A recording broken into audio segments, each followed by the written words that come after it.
Have you ever felt that the deeper you think, the more isolated you become? That the more you understand, the less others want to hear? It's not just in your head. Society has long feared those who ponder deeply, not because they're mistaken, but because they see what others won't face. History confirms it. From Socrates to Nietzsche, Galileo to Tesla, brilliant minds were ridiculed, silenced, or ignored. Not for lack of intellect, but for causing unease. Schopenhauer, one of the most brutally honest philosophers, saw intelligence as a curse, isolating those who view the world too clearly. But why does this happen? Why does society push away those who think differently? The answer lies within human psychology. Let's say, standing beside someone physically strong doesn't always make you feel weak. You might admire their might. Meeting someone wealthy might stir envy, but it rarely feels like a personal blow. Yet, encountering someone intellectually superior triggers something odd. Psychologists call it the mirror effect. A deep thinker doesn't just offer new ideas. They reflect the limits of those nearby, and people don't take that lightly. Their mere presence can make others feel small, even without a word. But why does intellect, more than any other trait, provoke such discomfort? To grasp this, consider how we handle superiority. Physical strength might mark a leader or protector. Wealth might inspire ambition or awe. These qualities, strength, riches, beauty, are external. We notice them, but they don't always challenge our inner self. Intelligence, though, is different. It's tied to identity. We shape who we are through our thoughts, beliefs, and understanding. When someone thinks more deeply, questioning what we take for granted, it feels like an attack on our core. Instead of marveling, many resist, not because the thinker is arrogant, but because they force us to see our own flaws. This explains why deep thinkers have been shoved to society's edges through time. Their insights don't just challenge ideas, they challenge egos. And humans, by nature, will do almost anything to shield their pride. Think back. Have you ever shared a complex idea in casual chat, only to meet blank stares or a swift topic change? Have you seen how fast people dodge when talk turns deep? It's not random. It's a defense.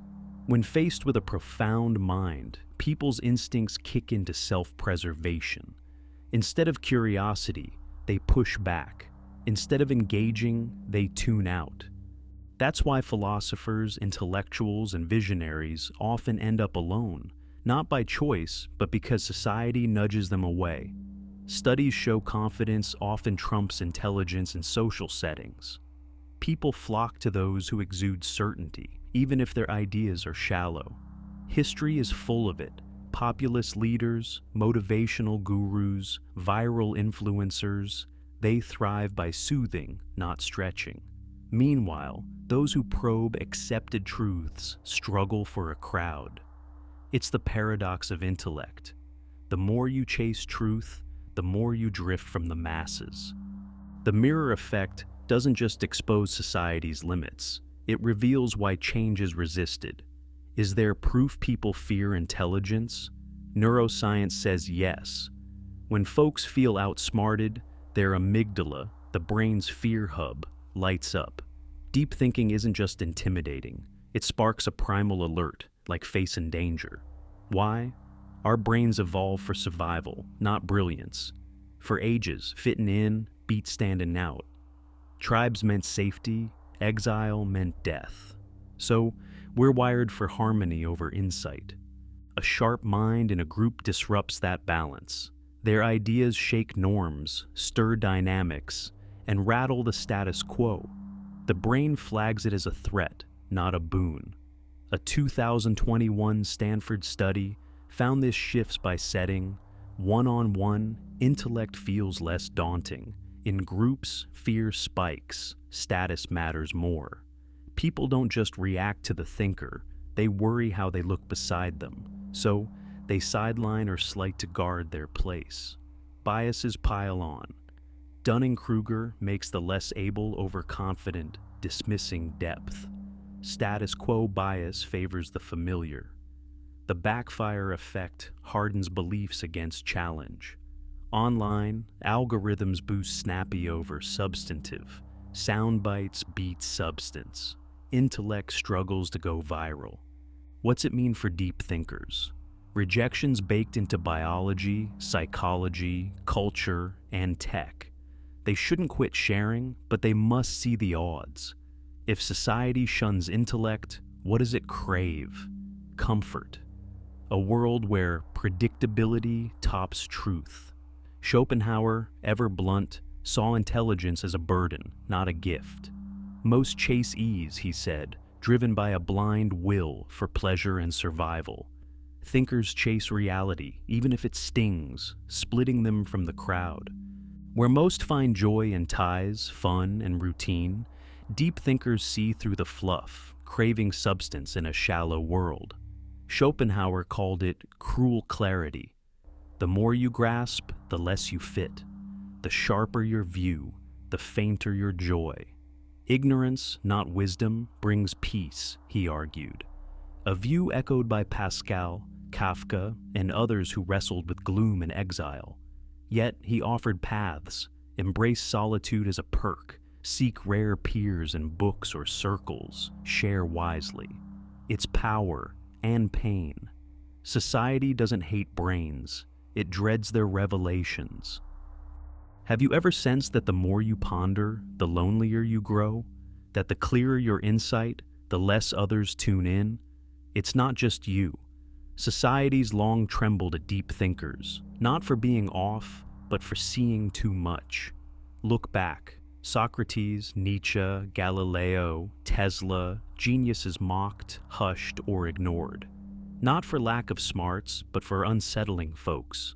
Schopenhauer, raw and real, deemed intelligence a hex, one that cuts off those who see too sharply. Why though? Why push away the deep? It's buried in our minds. Picture it. Beside a strong person, you don't always feel frail. You might respect their might. A rich one might stir jealousy, but not a deep wound. Yet a brilliant mind does something odd. It's the mirror effect, per psychologists. A sharp thinker doesn't just offer thoughts.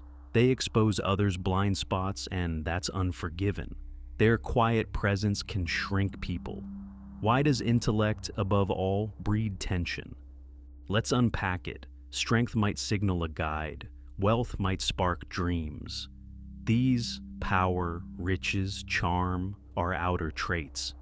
We note them, but they don't always shake us inside. Intelligence hits closer. It's who we are, our ideas, convictions, worldviews. A deeper thinker, doubting our givens, feels like a jab at our core.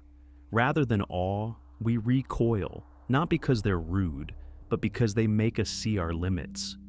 So, deep thinkers get edged out. Their truths don't just prod notions, they prod pride. Research says confidence beats brains socially. People love the sure, even if shallow. History's full of it. Loud leaders, viral stars win by soothing, not stretching. Truth chasers rarely draw crowds. It's intellect's bind. The truer your aim, the lonelier your road. The mirror effect doesn't just show flaws, it shows why change scares us. Science backs it. Facing sharper minds sparks the amygdala, our fear hub. Deep thoughts a primal red flag. Evolution picked group fit over lone smarts. Tribes were life, exile was death. We're built to blend, not shine. A bright mind in a crowd upsets that, challenging rules, shaking bonds. The brain tags it as risk, not gain. Stanford's 2021 study adds, solo chats with thinkers feel safe. Groups get wary, status looms. Biases like overconfidence, love of the known, and belief clinging worsen it. Online, snappy trumps deep, memes outpace musings. What's the takeaway? Rejection's wired in. Nature, mind, culture, tech. Schopenhauer saw intellect as a curse, Most chase comfort, he said, while thinkers chase raw truth, drifting apart. They see past life's chatter, talk, games, wants, seeking depth where others settle. He called it harsh awareness. The more you know, the less you mesh. The clearer your lens, the dimmer your joy. Ignorance brings ease, he claimed. Thinkers like Pascal and Kafka felt it too. Yet he urged, own you're alone, find like souls, speak shrewdly. It's freedom and ache. Feeling like you're forever alone? Nah, you're just playing it smart. There's something cozy about keeping it real. Surface stuff's nice, but depth? That's where it gets messy, in a good way. Schools hammer in memorization over thinking. Jobs care more about you fitting the mold than bringing something fresh. And the big shots up top push whatever feels good instead of what's true. Look at the legends. Galileo, Tesla, Turing. They were outcasts first, heroes later. If this vibe hits home, you're not the only one. Share what you've got with people who get it. Connect with kindred spirits, whether they're in old books or hiding out somewhere today. Keep it simple but sharp. Real brilliance lands where others don't even look. Have you ever noticed that the deeper your thoughts, the more alone you feel? That the more you see, the less others listen? It's not your head playing tricks. Society's always flinched at deep thinkers, not for being wrong, but for spotting what's ignored. History shows it. Socrates, Nietzsche, Galileo, Tesla, minds mocked, muted, or sidelined. Not for lack of brilliance, but for stirring unease. Schopenhauer, stark and true, labeled intelligence a burden, one that isolates those who see too much. Why? Why shun the different? It's in our psyche. That's why deep thinkers drift to the margins. Their insights don't just test ideas, they test egos. And we guard pride tight. Data shows confidence often tops intellect in crowds. People chase the bold, even if thin. Look at history. Loud voices, viral hits win by easing, not pushing. Truth seekers rarely pull masses. It's the thinker's trap. The truer you seek, the lonelier you get. The mirror effect doesn't just expose limits. It explains resistance. Brain scans prove it.